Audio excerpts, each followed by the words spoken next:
Out of all the episodes that I've made a video for Sagrada Reset, episode 19 is the one I'm most excited about recording. This episode not only is the easily best episode of the series, but it makes me respect this series even more than I already do. And if you've been following me since the beginning, episode 1, you know I've always had a good appreciation for the series.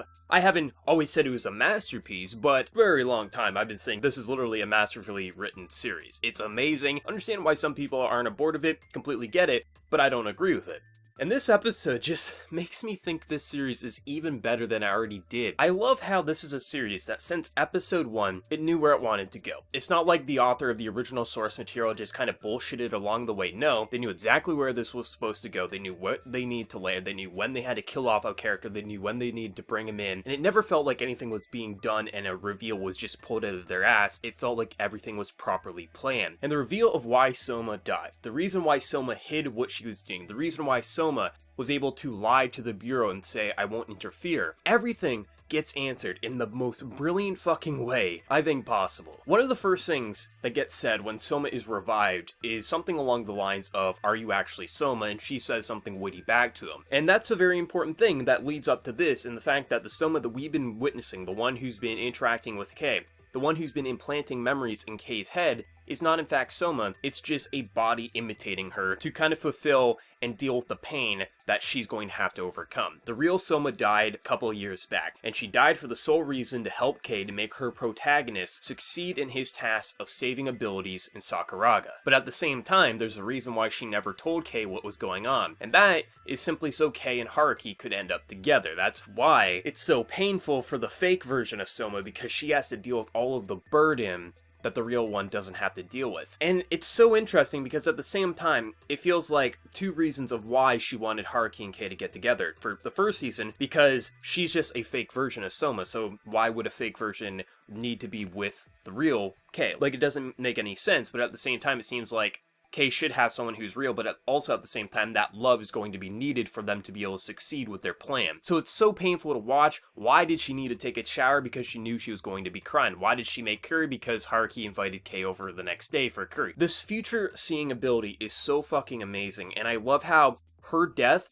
makes so much damn sense, and it makes this series so much more impactful because of it. The conversation with Kay sitting down next to the door and him nearly crying and breaking down while Soma herself is just like answering all these questions that we the viewer have had similar to Kay was so damn emotional. And I know people are going to be freaking out because Haruki's been reverted, I think 2.5 years back to where before she even met Kay, so everyone's freaking out. But I think the fact that Soma knows that Kay is going to succeed, we know things are going to work out. I think one of two things is going to happen. Either A, she's going to be trapped in her past self, and like Kay has said, even if you didn't have your ability, I would be perfectly fine with you. Like, I'd still want to spend time with you. So I feel like it's very possible that the series could end with him starting a relationship or having a relationship with this current version of Haruki, or B, they are going to be able to trigger the reset because the other girl, I forget her name, the kind of like punk emo kid who's pretty much supposedly going to be helping Kay, we don't know fully yet. I feel like they will be able to reset, but even if they can't, I feel like the relationship between Haruki and Kay is going to work out no matter what. I mean, we have Soma who says, you are going to succeed, you are my protagonist. So I don't think she would set up Kay and Haruki in this way to let it all kind of fail. So it's just really interesting how they're tying up all these loose ends and explaining everything. And this is what I like about building block series, where they carefully plan out everything from the beginning, and the way they're revealing things, the way they're integrating past plot points together. It does truly feel like the author knew where they wanted to go with the original story, and the anime is following directly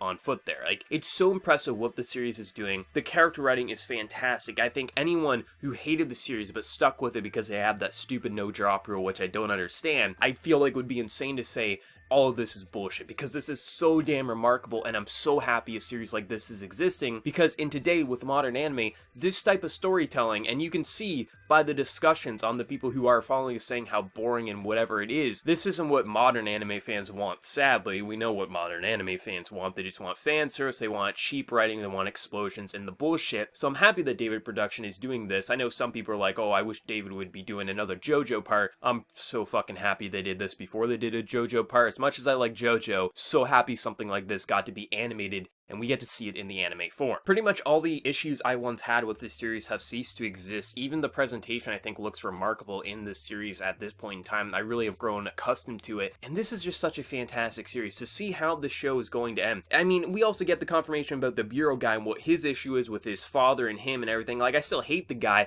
but you understand where he's coming from, and you can truly understand like why he would want to do the things he's doing. Though I don't personally agree with him, I understand his motives, which is perfect. Like, even if you don't like the antagonist, as long as the show or book or whatever it is makes you understand why they're doing the things they're doing and it's more than just a superficial reason, I'm perfectly fine with that, and I feel like Sagrada Reset is doing exactly that. Personally, I'm rooting for Kay to win. Obviously, he is the protagonist, he is that MacGuffin, but I'm really excited to see how they're going to end it. I'm very hopeful this will have a positive end. Even if it had a bad ending, I'd be fine with it as long as it's a good bad ending. But the fact that Soma has planned everything, she saw the future, she implanted all these memories, I don't think we're going to have a bad ending. I think Haruki's going to work out, I think Kay's going to work out, I think this whole show is going to work out and powers are going to be saved within this town, but only time will tell. So excited to see where the show is going to go, and I know some people have been asking me why I haven't been doing videos on this on the day that it airs, which is a Wednesday, and that's just mainly because of my real life situation with my other job and things like that. It's just a little hard for me to do multiple videos that day. I already do Classroom of the Elite, so videos will more than likely always be on Thursday for Sagrada, so forgive me there, but just time management and everything like that, you can't really escape real world kind of social, obligations, things like that. But let me know your thoughts on this wonderful episode of Sagrada Reset down in the comment section below. Did you love it? Did you hate it? Do you think it was just okay? If you thought it was just okay, I think you're going to be insane, but hey, opinions are always going to differ. Let me know your thoughts, and before you leave, smack that like button, share your support. If you're new to the channel, be sure to subscribe. So until next time, everyone, please take care and have a good one.